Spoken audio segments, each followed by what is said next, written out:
આજે આ વહાલનો દરિયો એવી દીકરી પિતા અને પુત્રીના સંબંધોને કેન્દ્રમાં રાખીને આપની સાથે સંવાદ સાધશે. બેન રાધા. નમસ્કાર. આર્યવર્તના આથમણા છેડે માતાના મઢનો ઝાલરનો ઝણઝણાટ અને દ્વારકાધીશની 52 ગજની ધ્વજાના ફરફરાટ વચ્ચે ભાતીગળ સંસ્કૃતિથી ઝળહળતી એક દીવડી, જેના પ્રકાશથી ભારત વર્ષ વિશ્વમાં પંકાય છે એવી ભુજની ધરતી, ગુરુજનો, ભુજવાસીઓ, સૌ વડીલો અને મિત્રોને મારા પ્રણામ.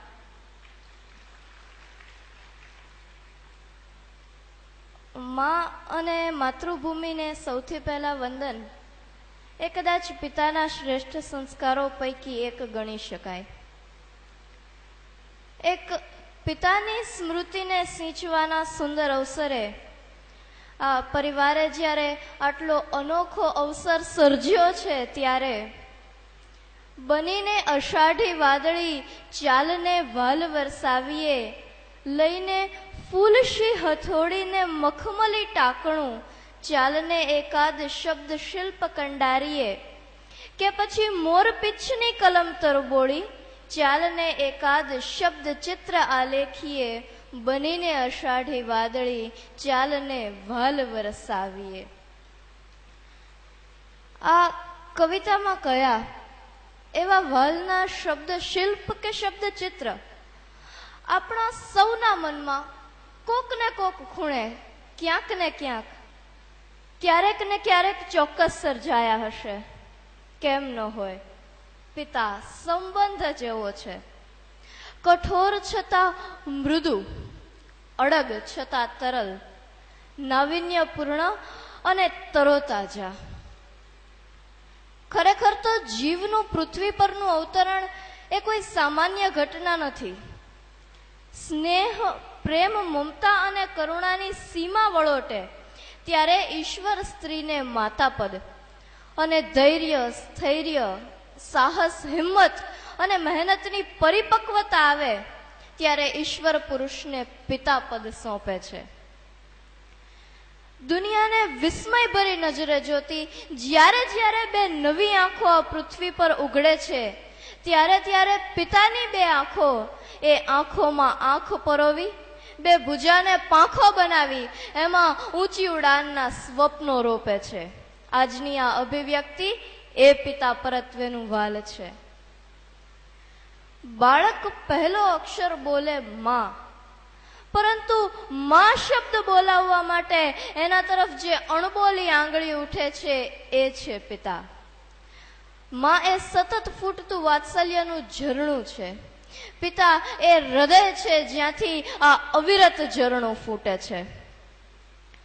બાળક જન્મે છે ત્યારે એને પ્રેમ અને હૂંફ માના ખોળામાં મળે છે. સમયની સાથે સમજણ વધે છે, હાથ પગ આંખમાં જોમ આવતું જાય છે, ત્યારે માતા એને પિતાના હાથમાં સોંપે છે. ત્યારે બહારની દુનિયાને સ્વ અનુભવોથી પારખવા અને ઠોકર વાગે તો ઝીલી લેવા પિતા જ હોય છે. એક સંતાન માટે પિતા શું હોઈ શકે? એ સમય સાથે બદલાતી ખૂબ જ નાનકડી છતાં અત્યંત મહત્વપૂર્ણ બાબત છે. આપણે ચાલતા જ ન શીખ્યા હોઈએ ત્યારે ઘોડો, શીખીએ ત્યારે ચાલણ ગાડી, શાળાએ જઈએ ત્યારે એકડો ઘૂંટવા પાટી પેન, અને કિશોરાવસ્થામાં એક એન્સાઇક્લોપીડિયા. આ બધું જ કોણ છે? પિતા.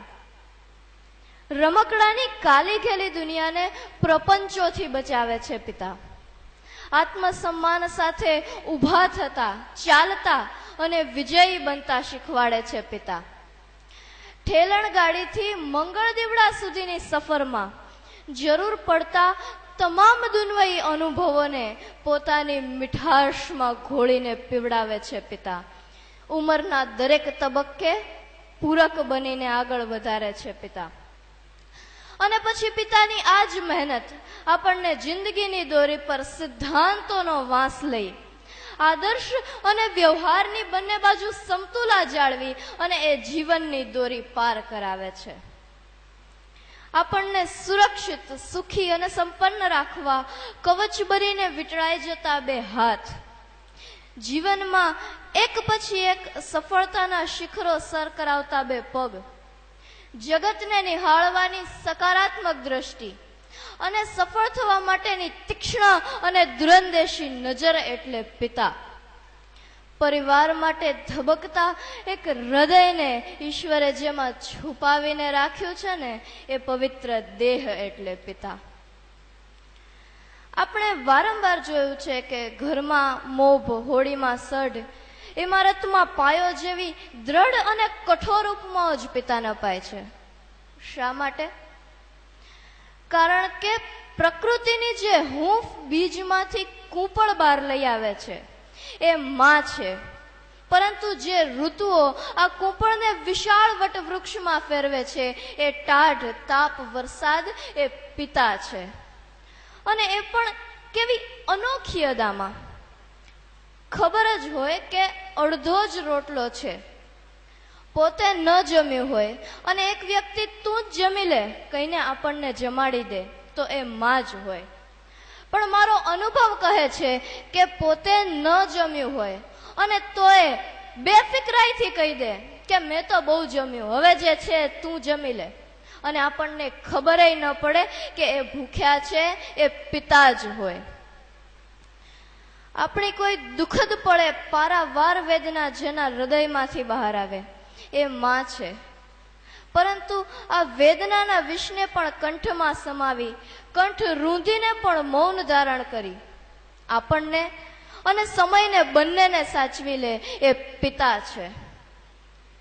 અતિ મહત્વકાંક્ષી, કોઈ પણ ભોગે કંઈક મેળવવા ઈચ્છતા અને ખૂબ સફળતા મેળવેલા પુરુષને પણ જ્યારે એક પિતા તરીકે જોવામાં આવે ત્યારે હંમેશા એ સૌથી મોટો ત્યાગી અને નિસ્પૃહી જણાશે. કારણ કે એની માગ પોતાના માટે હોતી જ નથી, પરિવાર માટે હોય છે. પિતા સંબંધ જ પરિવારનું આવરણ છે. પૂજ્ય ગાંધી બાપુને આ ભાવના સમગ્ર રાષ્ટ્ર માટે હતી અને એ ભાવનાએ જ એમને રાષ્ટ્રપિતા બનાવ્યા. વિશ્વમાં અસંખ્ય કહેવતો, સુભાષિતો, સુવિચારોમાં જે માના ગુણગાન ગવાયા છે એ જ સિક્કાની બીજી અભિન્ન અને નક્કર બાજુ એટલે પિતા. સ્વજન માટે સ્વની આહુતિ એ પિતા પદનું પ્રથમ ચરણ અને સંતાનોનું સર્વથા કલ્યાણ એ પિતા પદના સુખનું અંતિમ સોપાન છે. પિતાએ આપેલા વચન ખાતર ભગવાન શ્રી રામે પત્ની સહિત 14 વર્ષનો વનવાસ કર્યો. પિતાએ આપેલું વચન પાળવા નચિકેતાએ સ્વયંને યમરાજ સામે ધરી દીધા.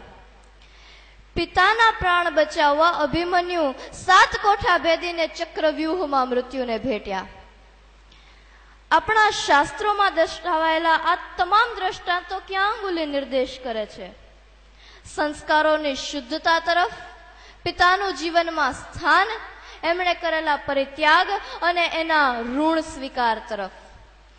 બાળકના ઐશ્વર્યપૂર્ણ જીવન માટે પિતા જે કંઈ પણ કરે છે એના ઋણ સ્વીકારના આ દ્રષ્ટાંતો છે. પિતા હંમેશા સંતાન માટે ત્રીજી આંખથી જુએ છે. નાળિયેરનું મીઠું પાણી એ માં છે અને એનું સખત કોચલું એ પિતા છે. આ બંને સાથે મળી અને એની અંદર એક બીજને ઉછેરીને પરિપક્વ બનાવવાનું કામ કરે છે.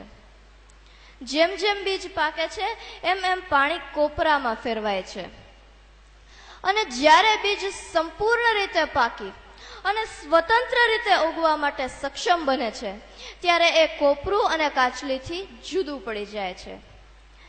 પિતા જ્યારે સખત બનીને પરિવારને સુરક્ષિત રાખે છે ત્યારે જ અંદરનું નરમ પાણી બીજને પકવી શકે છે. આ કઠણ પડ વગર પરિપાક સંસારમાં શક્ય નથી. એકલું કોપરું બીજ ઉછેરી શકતું નથી. આ સનાતન સત્ય સમજાવવા, પિતાના સ્થાનને યોગ્ય સન્માન આપવા જ કદાચ પરમેશ્વરે શ્રીફળ